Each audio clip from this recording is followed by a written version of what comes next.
The Empire's on the run. Alex Jones and the GCN Radio Network. Introducing Pro One. All of your filtration in one system, portable, on the go. No more do you have 2 or 3 filters to just reduce sodium fluoride. You have a system that cuts out the sodium fluoride and up to 95% of hydrofluorosilicic acid. Advanced manufacturing technology combines silver-impregnated white ceramic with new Aquamedics advanced media for removal of fluoride and other heavy metals, all in one filter element. It is the only one that does it, and out of the gates, we have it discounted at 10% off with promo code WATER. This is the only system that in one unit helps reduce or remove pesticides, herbicides, chloramines, ammonia, and chlorine, hydrofluorosilicic acid, the most common form of fluoride not covered by other fluoride filter brands, and sodium hexafluorosilicate. Get your Pro Pure with the new Pro One filters today at InfoWarsStore.com or by calling 888-253-3139.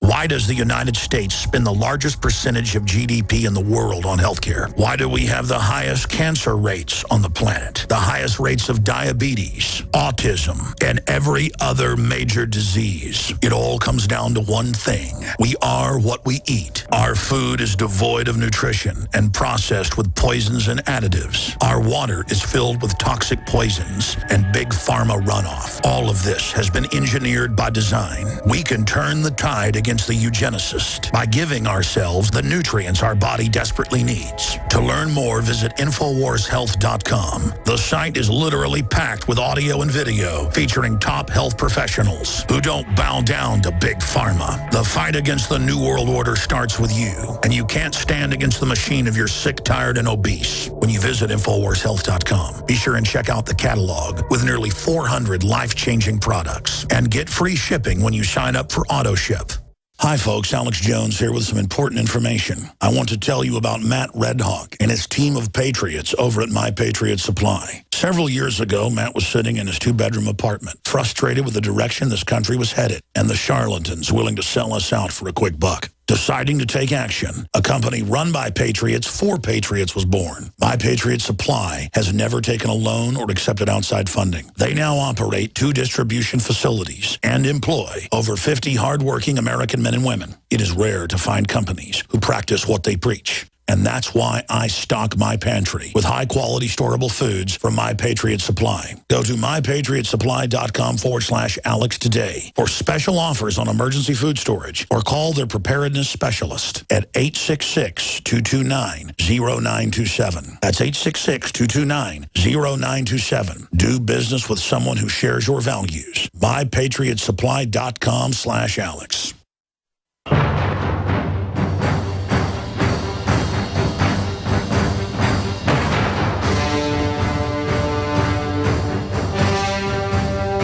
Crashing through the lies and disinformation. It's Alex Jones on the GCN Radio Network.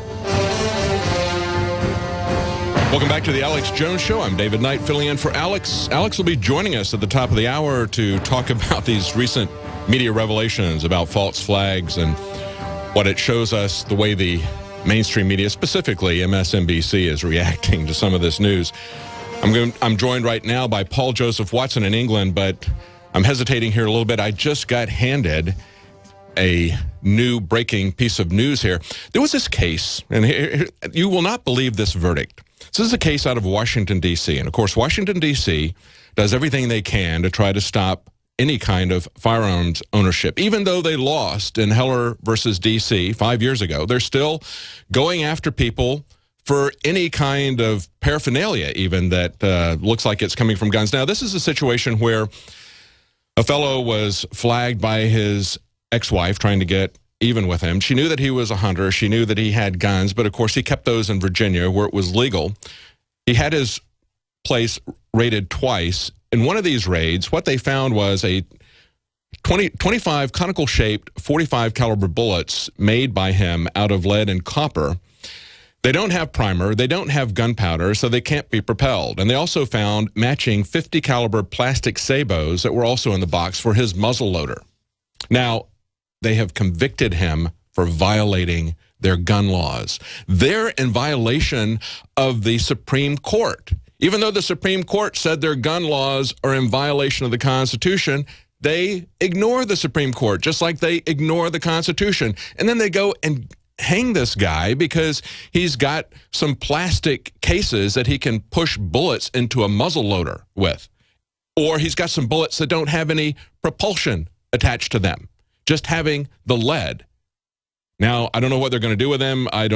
We just got this story here, so I guess it's going to break. They may not have even sentenced him. But joining us in the UK is Paul Joseph Watson. And Paul, I wanted to have on because he had an amazing story yesterday. It's amazing, not only a revelation of a government getting caught red-handed plotting a false flag, but then also this is to start a war with Syria, which is apparently the #1 goal of the New World Order and the globalists, the McCain as well as Obama. They all want to start a war with Syria.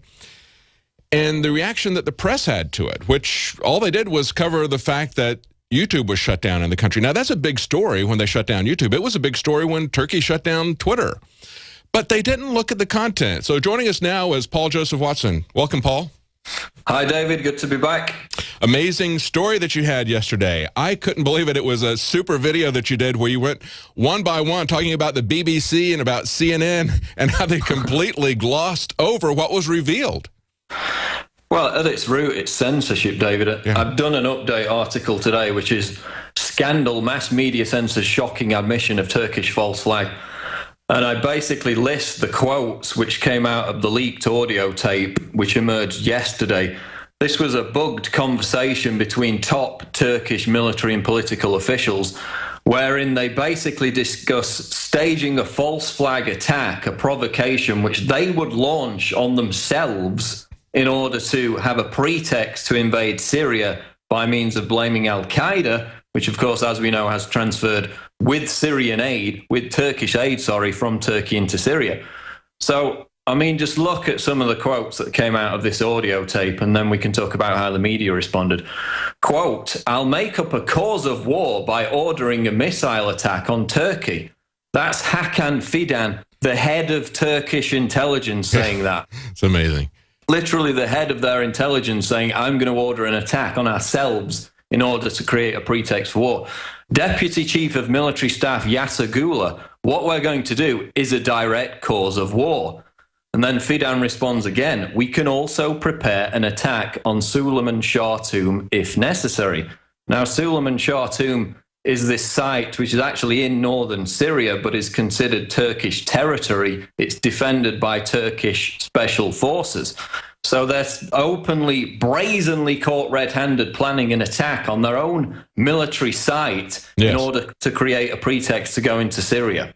And they use that word. They say, if it's a pretext you need, I'll give you one. Pretext can be arranged. It's pretty amazing. But, you know, this has been happening over and over again. This is what we talk about, and it's not conspiracy theories. It's conspiracy fact. These guys were conspiring to illegally attack their own troops. Why?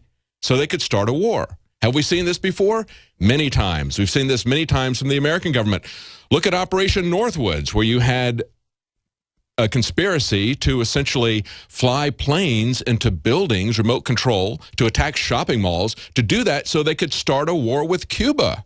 Sounds a lot like 9/11, doesn't it? Well, exactly. And remember, Turkey is a NATO member. Of course, they were the original progenitors of Operation Gladio throughout the 60s, 70s, and 80s, replete with acts of staged terror to demonize political enemies. And then you look at the context of this, which is Turkish elections coming up on the weekend. Obviously, we had the event a few days ago where Turkey shot down a Syrian warplane that was targeting Al-Qaeda terrorists in Syrian territory. And Turkey has provided air support, logistics, and artillery for members of al-Nusra, the Al-Qaeda terror group, as they cross from Turkey into Syria. So Turkey's been arming, defending, providing air cover for these terrorists. And now we have the open admission that they plan to attack a site in Syria in order to create the pretext for war. And as you said, I mean, literally these quotes are out of some kind of James Bond film. Right. Quote, listen, Commander, if it's a pretext, we'll give you one. I'll send over 4 men and have them fire 8 rockets on an empty lot. That's not the problem. Pretext can be arranged. And then Fidan, again, the head of Turkish intelligence, states, if necessary, we'll mount an attack against that place, referring to Suleiman Shah tomb. We'll do the attack up front. So there's not even room for conjecture here. According to the leaked tape, which Erdogan, the Turkish prime minister, has tacitly admitted is genuine because he complained about the fact that it was immoral and villainous to leak a tape out of a private security meeting. But the translation is now confirmed it's there, brazenly planning false flag attacks. And now we can look at how the mainstream media reacted to this. Yeah, I think, but let's look at his reaction initially, because that's the same reaction we see from WikiLeaks, about the Snowden documents, from people like John McCain, and the very people who are pushing for a war in Syria are typically the same ones who want the NSA to be able to look at everything that we do, to violate the Fourth Amendment, to violate everybody's privacy. And whenever their criminal actions are exposed, they always attack the whistleblower. And that was exactly what the Turkish government did. They attacked these people as being villainous and dishonest, and yet they're the ones who are the villains, are the guys who are plotting missile attacks on their own troops. The dishonest ones are the ones who are covering that up. That's the media. Talk about the media's reaction to this. Well, I mean, that's an excellent point, David. I heard you talking about that on the Nightly News last night, and in fact stole it for a tweet that I made this morning.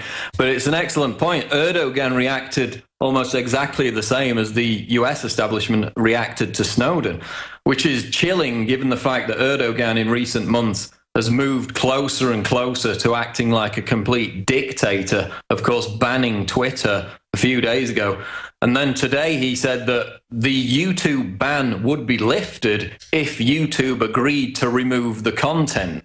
So they want the video of them planning these false flag attacks gone, or they're not going to reinstate YouTube. And basically, treason in Turkey is punishable by lifetime imprisonment. To me, this represents brazen planning of treason, attacking your own country. So all these individuals named should spend the rest of their lives rotting in a Midnight Express-style Turkish dungeon, and so should Erdogan, because he's basically acting like a complete dictator, but the mainstream media is not giving it the attention it deserves because he's part of the US, he's a client state. Turkey is a client state of NATO.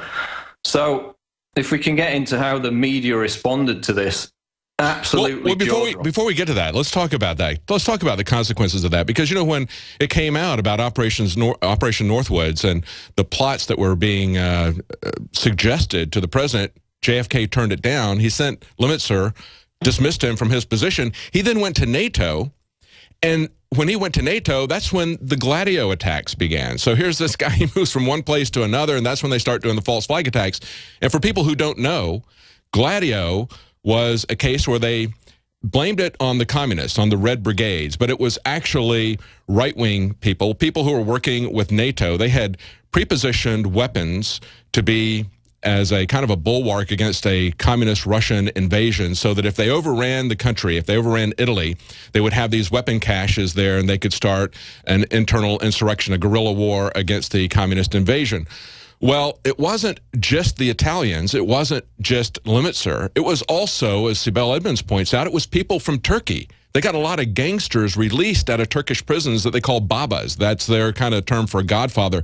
They were very much involved in Operation Gladio. So you've got situations where they're, you know, shooting up public areas, bombs, shootings. They're blaming it on the communists, and they're doing it as a false flag so they can win elections, not necessarily start a war at that case, but they were just doing it so they could get the communists who were starting to win elections taken out.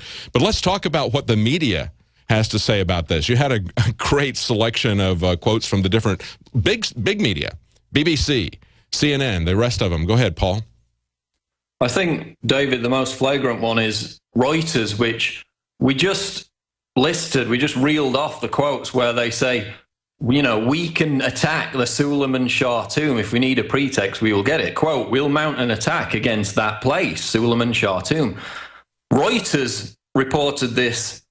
They said that the conversation, quote, appeared to center on a possible operation to secure the tomb of Suleiman Shah. So the leaked conversation is actually them saying they're going to attack the tomb themselves in order to create a pretext for war. Reuters says they're going to secure